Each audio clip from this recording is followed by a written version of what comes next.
kepada Allah Subhanahu wa taala, yang kesyukuran itu adalah dengan berbagai-bagai makna, dan antaranya adalah tuan-tuan yang dimuliakan Allah Subhanahu wa taala, kesyukuran terhadap kasihnya Allah Subhanahu wa taala memberikan rezeki, memberikan kecukupan walaupun dalam keadaan kita miskin, dan juga memberikan kita kecukupan, bahkan menambah-nambah lagi rezeki yang ada walaupun kita dalam kemaksiatan. Tuan-tuan yang dimuliakan Allah Subhanahu wa taala, dan kesyukuran itu tidak boleh tidak adalah hanya dengan mengucapkan alhamdulillah yang bahasanya ataupun kalimahnya itu seringan-ringan kapas, tuan-tuan yang dimuliakan Allah Subhanahu wa taala.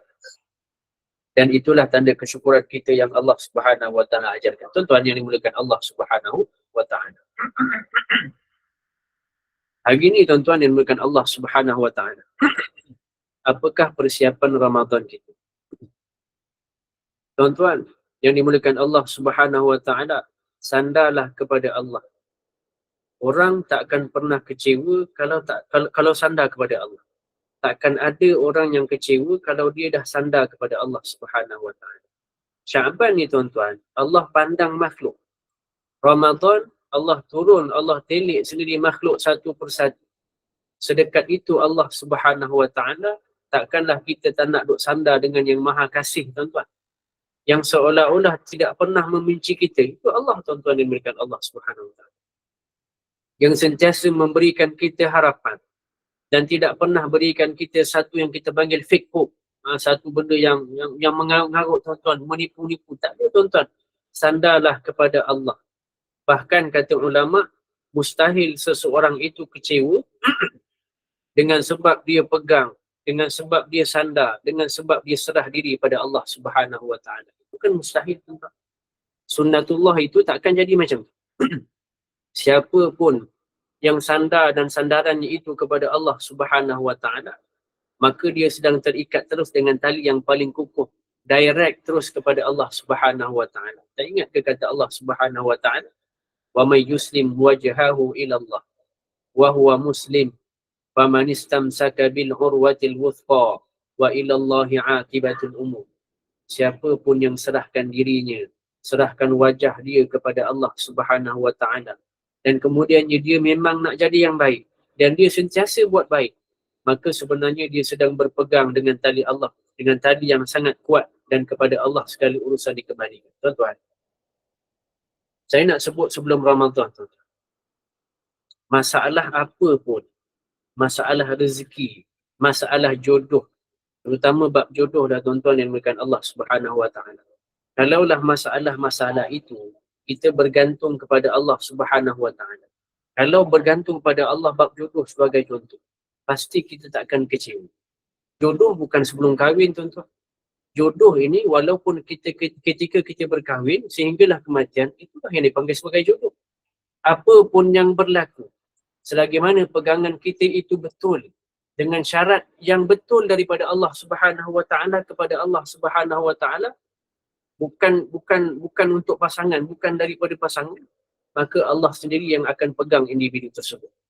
Saya nak bawa satu surah sahaja hari ini, tuan-tuan.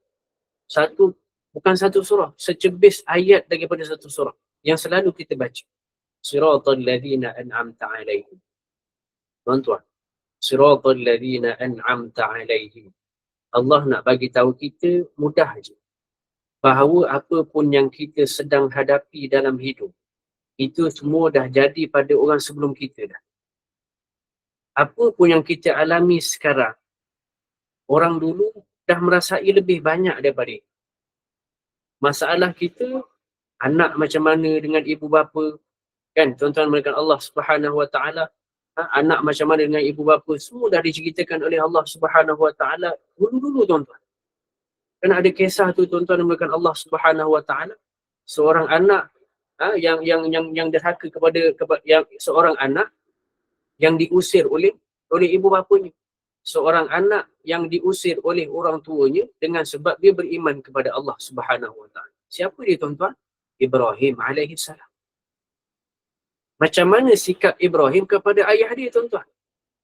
Ini, tuan-tuan yang dimuliakan Allah Subhanahu wa taala, Allah sebut dah masalah orang tua dengan anak dia.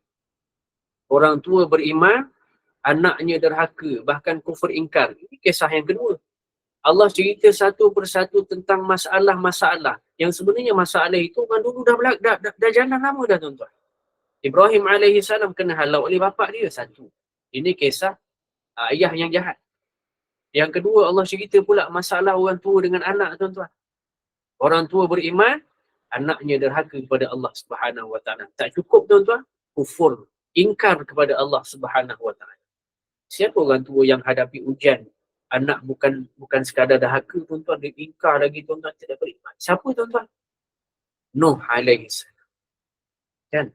Sampai dia kata, Nuh alaihi salam sebut, ya Allah cerita dalam Quran, ya bunayya kam ma'ana.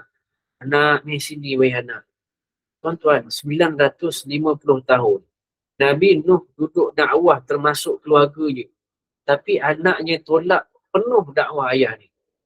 Padahal tuan-tuan, susuk ayahnya itu, Nabi Nuh alaihi salam ini, orang yang sangat soleh. Saya rasa takkan ada orang yang macam tak terpikat dengan Nabi soleh. Takkan, tuan-tuan. Nabi soleh, sangat baik, sangat adil, sangat sabar, sangat-sangat, tuan-tuan. Bahkan yang paling utama adalah beliau adalah seorang yang penyayang kepada anak yang derhaka. Tuan yang dimuliakan Allah Subhanahu wa taala. Tapi anaknya tetap juga tak suka dengan ayahnya, tetap membantah ayahnya. Bahkan bukan itu sahaja, tuan-tuan. Sampai anaknya ini menuduh ayahnya seorang yang gila, tuan-tuan. Buat kapal di tengah-tengah pergunungan yang tak ada airnya, kan? Maka tuan-tuan yang dimuliakan Allah Subhanahu wa taala, sampai dia cerita kat orang ramai, menyesallah aku dapat ayah macam ni. Tuan, tapi Nuh alaihi salam tidak pernah benci pada anaknya. Sampailah suatu ketika banjir besar, tuan-tuan yang dimuliakan Allah Subhanahu wa taala. Nuh sudah duduk dalam kapal alaihi salam. Anaknya pergi mencari tempat perlindungan. Kisah ni kita semua tahu, tuan-tuan. Sampai tak mampu dah nak cari tempat yang lebih tinggi sehinggalah hampir tenggelam. Nuh alaihi salam masih lagi berharap anaknya akan mengikuti dengan mengatakan, ya bunayya. Panggilan yang sangat lembut daripada seorang ayah yang diderhakai oleh anaknya. Bukan yang macam kita pernah dengan yang kita alami, tuan-tuan. Tak, bukan. Bahkan yang derhaka ni, tuan-tuan, bukan macam kita, tuan-tuan, sekadar marah. Tak, tuan-tuan. Anak Nabi Nuh alaihi salam, derhakanya mereka ini sampai tahap derhaka kepada Allah Subhanahu wa taala. Bahkan anaknya derhaka sepanjang ratusan tahun. Mengatakan ayah saya itu gila, ayah saya itu sengit, ayah saya itu stres, ayah saya itu depres, ayah saya bodoh. Macam-macam tuduhan, tuan-tuan. Tak cukup dia membentak pula ayah dia, tuan-tuan. Marah, tengking ayah dia, tuan-tuan. Buruk akhlaknya beratus tahun. Tapi ketika anaknya ingin tenggelam, kasih sayang kepada anaknya itu belum dibuang. Nuh alaihi salam masih lagi panggil dengan panggilan yang lembut, ya bunayya. Dalam bahasa kita ni, tuan-tuan, wahai anakku yang tersayang. Tuan-tuan. Kita ni, tuan-tuan, anak yang tak derhaka pun belum tentu kita panggil sayang, tuan-tuan. Nabi Nuh bukan panggil ya waladi, ya anak. Bukan. Ya bunayya, ya anak tersayang. Masih memanggil dengan panggilan sayang. Irkam ma'ana, kata Nabi Nuh alaihi salam, naiklah bersama kami, naiklah kamu ke dalam perahu, wahai anakku sayang. Inilah, tuan-tuan, contoh ayah, contoh seorang ayah teladan yang pernah diuji sedemikian. Ibrahim, ayahnya ingkar kepada Allah Subhanahu wa taala. Nabi Nuh alaihi salam, anaknya derhaka kepada Allah Subhanahu wa taala, bahkan kufur, ingkar. Tuan-tuan. Ataupun pernah diceritakan dalam Al-Quran, tuan-tuan, ataupun seorang suami yang diuji oleh suaminya, seorang isteri yang diuji oleh suaminya, seorang suami yang diuji oleh isterinya. Dia dah beri sebaik-baik nafkah, dia dah bimbing sebaik-baik bimbingan dalam keluarganya, dah mengajaknya salat, dah ajak tutup aurat, dah ajak dengan akhlak-akhlak yang mulia, tuan-tuan yang bukan Allah Subhanahu wa taala. Bahkan dia sendiri berakhlak mulia terhadap isterinya. Dia menunaikan seluruh hak terhadap dirinya, sampai ulama sebut orang tersebut wafat. Dia sangat memenuhi hak-hak isterinya, bahkan percakapannya santun kepada isterinya. sabar dengan perangai kurang cantik isterinya, tuan-tuan. Bertahun-tahun, tuan-tuan. Siapa tuan-tuan lelaki ni? Siapakah dia lelaki yang diuji oleh dengan isterinya? Nabi Lut alaihi salam. Betapa sabarnya Nabi Lut alaihi salam dalam menghadapi isteri yang sebegitu. Tuan-tuan, bukan isterinya itu sekadar buruk akhlak perangai, tuan-tuan, tak. Tapi derhaka. Bahkan isterinya itu menjadi seorang ketua, menjadi seorang leader. Tuan-tuan yang melakukan Allah Subhanahu Wa Taala, leader punca menjadi dengan apa yang berlaku pada kampungnya ketika itu. Tuan-tuan, isterinya menjadi orang yang menyebabkan ramai orang rosak di kampung tersebut. Isterinya lah yang menjual lelaki kepada lelaki, sampailah wujud satu kumpulan yang LGBT. Tuan, lelaki suka lelaki. Isterinya tak solat, isterinya tak tutup aurat. Derhaka kepada suaminya, kufur, tuan-tuan, kepada Allah Subhanahu Wa Taala. Buat dosa besar selalu. Menjadi kebiasaan. Nabi Lut alaihi salam sabar dan terus bimbing. Sehinggalah Allah mengatakan cukup. Cukup, tinggalkanlah. Sekarang tinggalkanlah kaum ini, kata Allah Subhanahu Wa Taala, sebab kami akan membinasakan kaum. Membinasakan kaum ini dan juga termasuk isterinya, tuan-tuan. Lagulah Nabi Lut alaihi salam. Ada juga, tuan-tuan, seorang isteri yang diuji dengan suaminya. Isterinya salihah, isterinya berhijab, isterinya sangat mulia. Sabar terhadap kejahatan-kejahatan, akhlak-akhlak buruk suaminya. Tetapi dia terbunuh di tangan suami sendiri. Bukan sekadar bunuh, dia disalib di pohon kurma, dia diseksa sampai akhirnya hembus nafas terakhir ketika mana disalib. Tapi dia sabar dengan suaminya, tuan-tuan. Sehingga dia masih mengharap suaminya itu bertaubat. Dan sedar, tuan-tuan. Siapa dia? Namanya Asia. Yang diuji dengan suaminya Fir'aun. Tuan-tuan yang dimulakan Allah Subhanahu Wa Taala. Jadi semua masalah yang pernah kita alami dalam hidup ini, semuanya ujian ataupun masalah itu dah dialami orang-orang sebelum kita dah. Bahkan mereka alami lebih teruk daripada apa yang kita alami. Sehinggalah tugas kita adalah, kalaulah kita nak mendapatkan petunjuk, nak dapatkan kejayaan seperti mana kejayaan mereka-mereka yang dapat melepasi kesabaran itu, tuan-tuan yang dimulakan Allah Subhanahu Wa Taala, nak dapatkan petunjuk begitu, nak dapatkan contoh yang sebegitu, nak cari model-model untuk kita tiru, tuan-tuan, kata Allah, ada dah tu, siratal ladzina an'amta alaihim, ada dah aku cerita habis. Ni, tuan-tuan, waktu solat, siratal ladzina an'amta alaihim, nikmat mana yang nak kita dustakan? Seolah-olah begitu, tuan-tuan. Apa masalah yang kamu ada sekarang? Apa tekanan yang kamu ada sekarang? Apa yang menyebabkan kamu menangis? Apa yang menyebabkan kamu hempas barang-barang? Semua, tuan-tuan, apa masalah kamu? Siratal ladzina an'amta alaihim. Ya Allah, aku ada masalah dengan ayah aku. Belajar daripada Ibrahim. Ya Allah, anak aku kecewakan aku, sebagai contoh. Belajarlah kecewa seperti Nuh alaihi salam. Ya Allah, aku ada masalah dengan isteri aku, ya Allah. Penat, tuan-tuan, dengan isteri, sebagai contoh. Belajarlah dengan Nabi Lut alaihi salam. Tuhan yang dimuliakan Allah Subhanahu Wa Taala. Ya Allah, aku ada masalah diri, tuan-tuan. Sebut dengan Allah, ya Allah, aku ada masalah diri. Aku ada masalah dengan nafsu yang tidak terkawan, sebagai contoh. Ya Allah, aku ada masalah dengan girlfriend aku, contoh. Ya Allah, aku ada masalah dengan crush aku. Aku minat dia tapi tak boleh nak bercakap, sebagai contoh. Ya Allah, aku ada masalah dengan jodoh anak aku. Aku risau dengan tempat, ya Allah, aku ada masalah dengan tempat kerja. Risau tempat kerja yang aku duduk sekarang tu terlalu bebas. Sebab aku kenal diri aku ni, tuan-tuan. Kata begitu, maka belajar daripada Yusuf alaihi salam. Tempat kerja terlalu bebas, boleh tak bawa diri? Belajar daripada Yusuf alaihi salam. Ya Allah, aku perempuan bujang. Umurku semakin lanjut, sebagai contoh. Bertambah pula selepas itu masalah-masalah yang lain. Tuan-tuan yang dimuliakan Allah Subhanahu Wa Taala, bujang, masalah lain pula datang. Kemudian yang dekat dengan aku cuma lelaki-lelaki yang tidak berakhlak, yang cuba ambil kesempatan. Maka belajar dengan Maryam alaihi salam. Tuan yang dirahmati Allah Subhanahu Wa Taala. Ya Allah, aku tak tahu cara nak melamar isteri aku. Belajarlah daripada Musa dengan isterinya. Sweet tuan-tuan. Ya Allah, saya ada anak tapi saya tak pandai nak didik ni. Belajarlah didik anak melalui Zakaria dan juga Yahya alaihi wassalatu wassalam. Tuan-tuan sebut sahaja, apa lagi masalah di dunia yang kita ada. Sebut tuan-tuan. Ya Allah, saya hampir bercerai. Suami nak talakkan saya.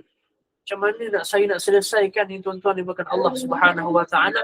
Gunakan logik dahulu walaupun kita sedang bersedih. Belajarlah daripada surah Al-Talaq. Ketika mana Nabi berurusan dengan Sayyidatina Hafsah. Belajar di situ tuan-tuan. Ya Allah, suami saya suka kata saya ni buruk. Suami tak suka puji saya. Ya Allah, suami tak reti nak hargai isteri. Tuan-tuan yang dimuliakan Allah Subhanahu Wa Taala. Belajarlah daripada seorang wanita dalam surah Al-Mujadalah. Yang nama beliau adalah Khawlah binti Tha'labah. Tuan-tuan, banyak yang Allah dah ceritakan. Siratal ladzina an'amta 'alaihim, jalan yang telah diberikan kenikmatan kepada mereka. Ya Allah, orang mengata saya dalam grup pada zaman moden ni tuan-tuan. Orang mengata saya dalam grup, pergi sana orang jeling. Semuanya mengata saya, keluarkan saya pada grup WhatsApp.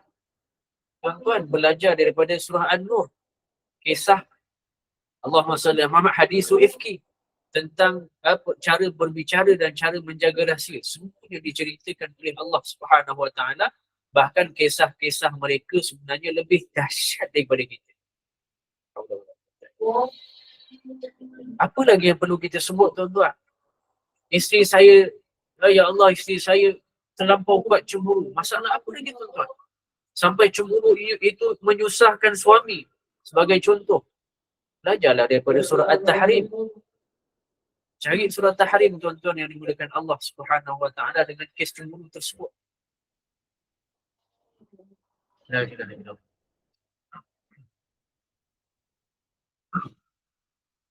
Apa lagi masalah kita yang kita nak kedepankan kepada Allah, sedangkan Allah dah beri kenikmatan-kenikmatan, Allah dah cerita dah semua. Tuan-tuan, semua masalah yang kita dah ada sebagai contoh. Sebab mereka, semua masalah yang kita cerita ni sebenarnya semua dah ada tuan-tuan. Dah ada contoh dia dah. Sebab mereka pernah alami dan mereka duduk dengan makhluk yang sama dengan kita. Jadi kita bukan bersendiri dalam mengharungi masalah-masalah kehidupan. Tak tuan-tuan. Sehinggalah Allah sebut siratal ladzina an'amta 'alaihim. Allah nak sebut, nak beritahu dengan kita, belajarlah sejarah. Dalam akhir surah Fatihah itu, Allah nak bagi tahu cukuplah kecewa dengan kehidupan. Cukuplah. Sebab ada yang lebih dahsyat daripada itu. Sebab tidak ada yang baru di bawah langit. Sebab tak ada yang baru di bawah matahari Allah. Tidak ada yang baru di atas tanah. Tak ada. Semua yang kita alami pernah terjadi sebelumnya. Rotation. Pusing saja tuan-tuan. Sebab sejarah kepada kita ini hanyalah ulangan-ulangan semata-mata. Kisah kita ini hanyalah video yang terjadi sekali lagi. Sehingga kita bukan orang pertama yang mengalami masalah-masalah ini tuan-tuan yang diberkati Allah Subhanahu Wa Taala. Yang sebenarnya tugas kita adalah belajar dengan sejarah. Bacalah tentang kehidupan mereka. Bacalah biografi mereka. Daripada rujukan-rujukan yang baik sehinggalah kita akan menemukan nanti tuan-tuan, siapakah dia orang yang lurus. Siratal ladzina an'amta 'alaihim. Sampailah nanti kita tahu siapa yang salah jalan. Dan yang itulah kita hindari. Ghairil maghdubi 'alaihim waladdallin. Tuan yang dimuliakan Allah Subhanahu Wa Taala. Belajar sejarah. supaya kita ini tidak rasa keseorangan, supaya nanti kita ada satu role model, satu idola. Apa pun masalah itu, dia takkan rasa berat dah. Sebab kita tak rasa keseorangan dengan masalah-masalah tersebut. Supaya nanti persoalan-persoalan yang kita panggil membungkam, yang merosakkan hati kita ni ada sinarnya, tuan-tuan. Ada solusinya, tuan-tuan, yang bukan Allah Subhanahu Wa Taala. Ya apa kita punya cara nak selesaikan masalah ni? Gaduh suami isteri sebagai contoh. Dalam gaduh, fikirkan apa yang solusi sebenarnya dengan masalah ni. Apa yang orang dulu buat sampai tahap mereka boleh keluar masalah daripada masalah-masalah ni. Apakah yang sahabat-sahabat dulu, tuan-tuan, yang menyebabkan mereka boleh survive, bahkan selamat daripada bermacam-macam jenis keburukan.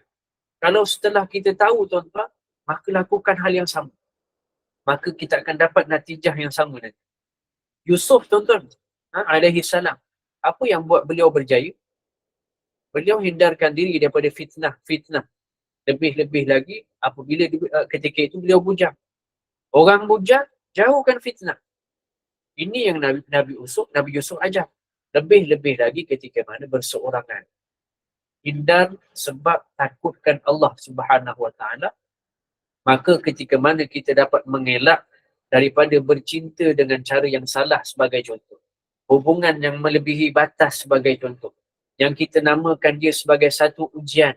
Sebab nanti Allah, dengan sebab itu, nanti Allah akan memberikan ganti yang lebih baik seperti mana yang Allah beri pada Nabi Yusuf AS. Tuan-tuan, wanita kan, bujang sebagai contoh, adalah perempuan bujang. Ajar pada anak kita yang begitu, tuan-tuan. Mahasiswi sebagai contoh. Yang sibuk dan banyak sangat pekerjaan-pekerjaan mereka. Ramai pula yang cuba kan sweet mengorak mereka, tuan-tuan. Selalu didekati lelaki. Ramai sangat lelaki suka dia. Anak kita sebagai contoh. Belajar daripada Maryam AS. Yang sampai Maryam itu mengatakan, sesungguhnya aku tidak kenal lelaki. Dan aku bukan perempuan yang suka merendahkan diri dengan perbuatan dosa. Yang membatasi diriku walaupun bagi kita bukan tak boleh bergaul, tuan-tuan. Tapi poin utamanya adalah jangan berlebihan. Kalau kita mampu bercakap seperti mana Maryam, takkan ada orang yang mampu mengganggu kita. Dan hasilnya itu, tuan-tuan, seperti mana hasil Maryam yang Allah akan bagi. Itu pusingan. Jangan takut, jangan khawatir menjadi seorang yang membatasi diri sebagai seorang perempuan. Allah akan muliakan kita seperti Allah muliakan Sayyidatina Maryam. Seperti Allah muliakan isterinya Nabi Musa alaihi salam. Seperti mana Nabi Allah muliakan Sayyidatina Khadijah radhiyallahu anhu. Sayyidatina Khadijah, tuan-tuan, wanita yang bernikah di usia 40 tahun, yang akhirnya baru dapat suami yang benar-benar hebat, dahsyat. Sebelumnya suaminya nikah, tuan-tuan, nikah wafat. Dan suaminya itu bukan suami yang berkhidmat, bukan suami yang special walaupun berketurunan baik. Tapi sebab Khadijah seorang yang sangat baik dan tulus, tuan-tuan. Entah berapa tahun Khadijah jadi janda alaihi salam, tuan-tuan. Sepatutnya bagi wanita itu 40 tahun dia dah rasa risau. Oh, tuan-tuan, adakah mungkin jodoh? Gitu kan bahasanya kan. Lebih-lebih lagi, tuan-tuan, jodoh tu seorang yang baik, rajin, terkenal, sabar, redha. Beliau dapat yang ideal di usia 40 tahun. Susah, tuan-tuan. Jangan pesimis, jangan putus asa melampau. Baiki diri kita, pasti Allah akan perbaiki calon untuk kita. Ini bab jodoh, tuan-tuan. Kalau nak hasilnya seperti Khadijah, jangan baca kisah Khadijah. Jangan didalami kisah Khadijah, jangan, tuan-tuan. Tetapi ikut dan terapkan kisahnya dalam tubuh badan. Apa lagi yang kita tak ada contoh, tuan-tuan? Kita yang hidup ni kita banyak ujian ni, tuan-tuan, menyebabkan kita penat nak buat baik. Sebab kita mengharap 2 tambah 2 jadi 4. Mengharapkan matematik Allah tu sama dengan kita buat baik dapat baik. Yang bila kita akur, kita taat kepada Allah, Allah akan balas dengan baik. Tak, tuan-tuan. Allah beri yang terbaik mengikut pandangan Allah Subhanahu Wa Taala. Sebenarnya saya nak cerita Ramadan. Saya nak kaitkan dengan Ramadan, tuan-tuan. Ramadan bulan yang best untuk berubah. Hati dah cukup kuat untuk berubah. Tapi kenapa lepas berubah, masalah dia akan jadi silih berganti, tuan-tuan. Tak selesai-selesai. Bahkan kadang-kadang bila berubah, kita rasa macam makin berat, tuan-tuan. Masalah makin bertambah. Dan semua itu kena belajar daripada Bilal radhiyallahu anhu. Cari satu role model setiap masalah, tuan-tuan. Sebelum Islam, Bilal ni kisah dia sedih, tuan-tuan. Allah bagi satu benda yang sangat besar selepas daripada itu. Sebelum Islam, Bilal tak pernah diseksa, tuan-tuan. Dia hamba yang diperlakukan dengan baik. Dia arah untuk kerja-kerja, menguruskan ternakan dia buat, uruskan rumah dia buat, uruskan kandang dia buat. Kerja kepada tuannya. Tak pernah disakiti, tak pernah diseksa. Hanya disuruh kerja sahaja, tuan-tuan, yang diberikan Allah Subhanahu Wa Taala. Tapi setelah dia masuk Islam, dia beriman kepada Allah Subhanahu Wa Taala. Dia berhijrah daripada kufur kepada iman.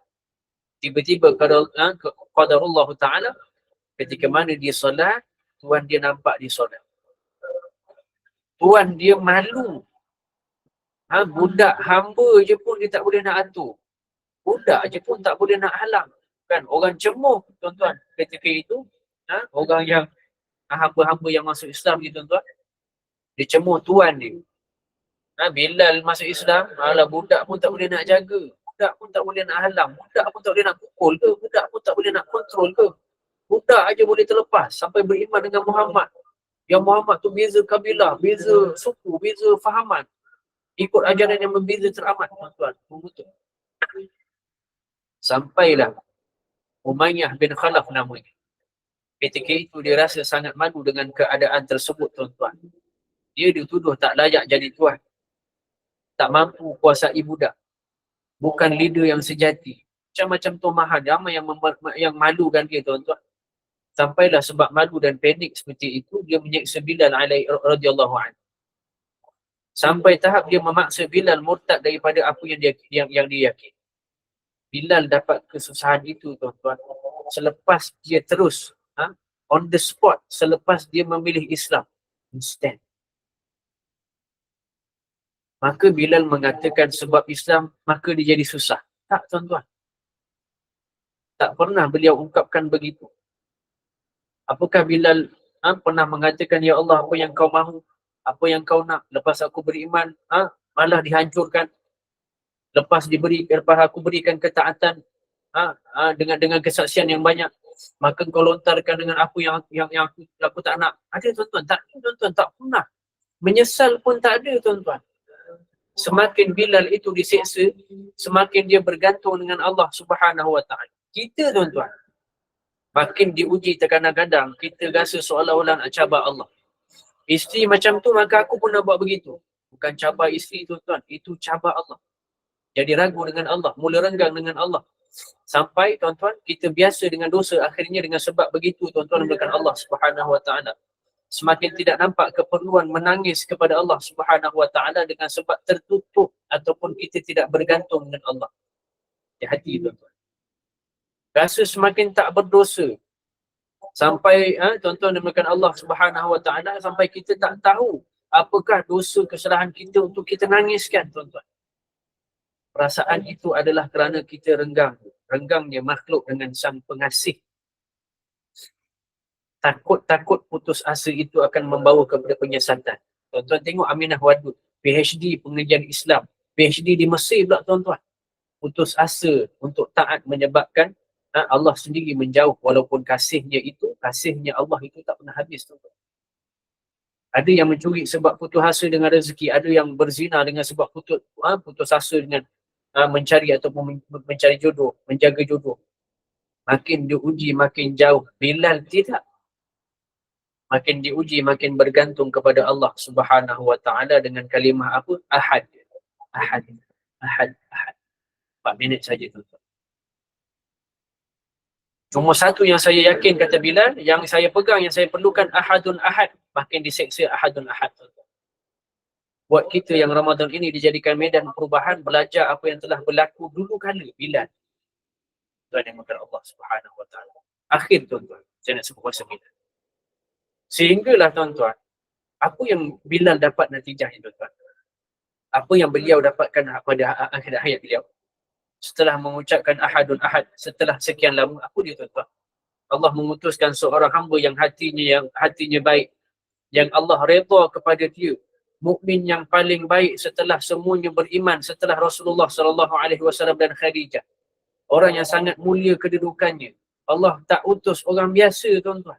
Allah utus kepada Bilal orang yang paling istimewa, akhlaknya istimewa, imannya istimewa, kedudukannya istimewa. Allah utus dia.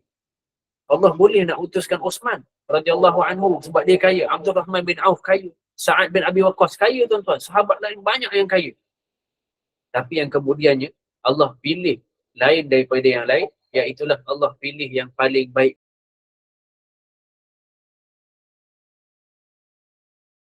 Ya Umayyah, apakah untungnya kau seksa budak seperti Bilal? Jual sahaja kepada aku, kata Abu Bakar. Sehinggalah, tuan-tuan, kamu akan dapat keuntungan, dapat ketenangan lepas jual. Baik, jual je lah, tuan-tuan. Kata Sayyidina Abu Bakar. Tuan-tuan dimulakan Allah Subhanahu Wa Taala, sampailah satu benda yang menarik pada Abu Bakar. Sampailah Allah hantar orang yang kata Abu Bakar ketika itu, tuan-tuan, bukan Allah Subhanahu Wa Taala. Dia tanya, Abu Bakar, kenapa sanggup kau beli Bilal dengan harga yang mahal? 12,000, tuan-tuan. Bilal, Abu Bakar kata, sebutkan saja berapa harganya aku bayar. Dengan sikap tulus Bilal menyambut kehadiran kasihnya Allah, tuan-tuan, imannya itu. Sehingga, kata Sayyidina Abu Bakar, imannya itu tidak ada harganya. Tidak ternilai mulia daripada dunia lagi, Sayyidina Bilal. Sampai tak ada harga, tuan-tuan. Hanya sebab Abu Bakar nak menghargai imannya Bilal, maka Abu Bakar pun tak nak sebutkan harga sebab iman tak mampu dibeli. Ini cerdasnya Abu Bakar. Kata Umayyah berapa? Kata Abu Bakar, sebutkan harga kau. Sebutkan. Maka Umayyah kata sekian dinar, sekian ukiah emas dan sebagainya, belasan ribu harganya begitu. Abu Bakar tidak pernah meminta diskaun daripada bayaran tersebut. Bila disebut begitu, tuan-tuan, ada sahabat yang tanya kepada Abu Bakar, Abu Bakar, kau bayar untuk Bilal dengan harga yang begitu mahal? Maka Abu Bakar radhiyallahu anhu kata apa, tuan-tuan? Kalaupun Umayyah ketika itu menyebutkan dengan harga 10 kali ganda sekalipun, aku akan tetap membayar. Lalu setelah akad jual beli, tuan-tuan, Abu Bakar datang kepada Bilal, lepaskan ikatan Bilal, berikan minum kepada Bilal yang sedang kesakitan, tuan-tuan, membelai rambut Bilal radhiyallahu anhu, memeluk Bilal untuk membangunkan dia sebagai tanda, ya kita saudari, jangan takut lagi. Kemudian, tuan-tuan, memapah Bilal berdiri tegak. Ketika Bilal berdiri tegak, tuan-tuan, Abu Bakar kata, ya ahlal Makkah, ya ma'syarul Quraisy, wahai orang Mekah, wahai tertinggi Quraisy, ketahuilah bahawa Bilal adalah saudara saya dunia dan akhirat. Itu sebuah deklarasi, sebuah tanda yang Bilal dibebaskan terus ketika itu oleh Abu Bakar selepas berkahwin. Beli bukan untuk jadi budak, beli untuk dibebaskan. Yang bukan untuk dibebaskan dengan hidup sendiri, tapi mempersaudarakannya dengan hidupnya. Dia tanggung, dia jamin oleh Abu Bakar radhiyallahu anhu, sehinggalah mengharapkan hubungan itu ke syurga Allah Subhanahu Wa Taala. Itu kesudahan Bilal, tuan-tuan. Pertolongan tak diduga yang diberikan kepada Bilal, kerana setelah dia bersabar dan bergantung kepada Allah saat diuji. Jadi siapapun di antara kita yang rasa diuji setelah berhijrah, setelah bertaubat kepada Allah, kita bukan orang pertama yang sebegitu. Walaqad fatanna alladhina min qablihim fala ya'lamannahu alladhina nasadaku. Allah dah uji orang sebelum kita, salah satunya Bilal, maka belajarlah daripada Bilal. Allah hadir ketika Ramadan nanti, tuan-tuan. Tanpa ada perantaraan malaikat. Saya nak sebut Allah tu beri pertolongan kepada Bilal dalam keadaan kesusahan Bilal. Ramadan datang tanpa ada kesusahan, tuan-tuan. Allah sendiri hadir ketika Ramadan tanpa ada perantaraan malaikat. Turun dengan kasih, turun dengan maaf, turun dengan rahmat, turun dengan semua benda yang jajan-jajan yang ada, kelebihan-kelebihan yang ada. Tanpa melalui ujian seperti Bilal, maka nikmat manakah lagi yang ingin kita nafikan dengan Ramadan? Adakah ada tempat yang kita nak dustakan dengan Ramadan? Fabi ayyi ala'i rabbikuma tukadziban. Tuan-tuan yang dimuliakan Allah Subhanahu Wa Taala, kejar Ramadan dengan baik. Carilah idola Ramadan kita selepas daripada ini, insya-Allah Subhanahu Wa Taala. 9 lebih dah. Qulu qawli hadza wa astaghfirullah al-azim wa lakum. Saya serahkan semula kepada si majlis-majlis pada malam. Alhamdulillah. Terima kasih Ustaz kerana sudi meluangkan masa pada malam ini memimpin bacaan 3 surah pilihan tadi beserta dengan tazkirah yang amat menarik. Terima kasih juga kepada tim SPAQ dan para jemaah yang setia bersama dari awal hingga akhir. Semoga kita mendapat keberkahan dan keredaan Allah dan juga semoga kita sentiasa istiqamah dalam menghadiri majlis-majlis ilmu seperti ini. Seperti yang telah Ustaz katakan tadi, saat diuji berdamailah dengan takdir. Sesungguhnya Allah tidak membebani atau menguji seseorang kecuali sesuai dengan batas kemampuannya. Surah Al-Baqarah ayat 286. Kita sebagai umat Islam haruslah beriman dengan qada dan qadar Allah. Apabila bertembung dengan ujian, hendaklah kita sentiasa bersyukur, sabar, solat, doa, usaha dan tawakal. Juga istiqamahlah dalam melakukan kebaikan. Baiklah, sebelum berpisah, saya serahkan semula majlis kepada Afadi Ustaz untuk menutup majlis dengan tasbih kafarah dan suratul As. Dipersilakan Ustaz. Terima kasih. Semoga bermanfaat akhirnya kita diberkati Said yang mudah. Kita tanya kita dengan kafaratul majlis wa suratul asri subhanallah wa bihamdika asyhadu an la ilaha illa anta astaghfiruka wa atubu ilaik. Bismillahirrahmanirrahim. Asri innal insana lafi khusri illa alladhina amanu wa amilus solihat wa tawassaw bil haqqi wa tawassaw bis sabri. Sallallahu ala sayyidina Muhammadin wa ala alihi wa sahbihi wa sallam. Walhamdulillahi rabbil alamin. Ramadan mubarak semua insyaallah. Terima kasih semua. Assalamualaikum warahmatullahi wabarakatuh. Terima kasih Ustaz. Assalamualaikum Ustaz. Terima kasih.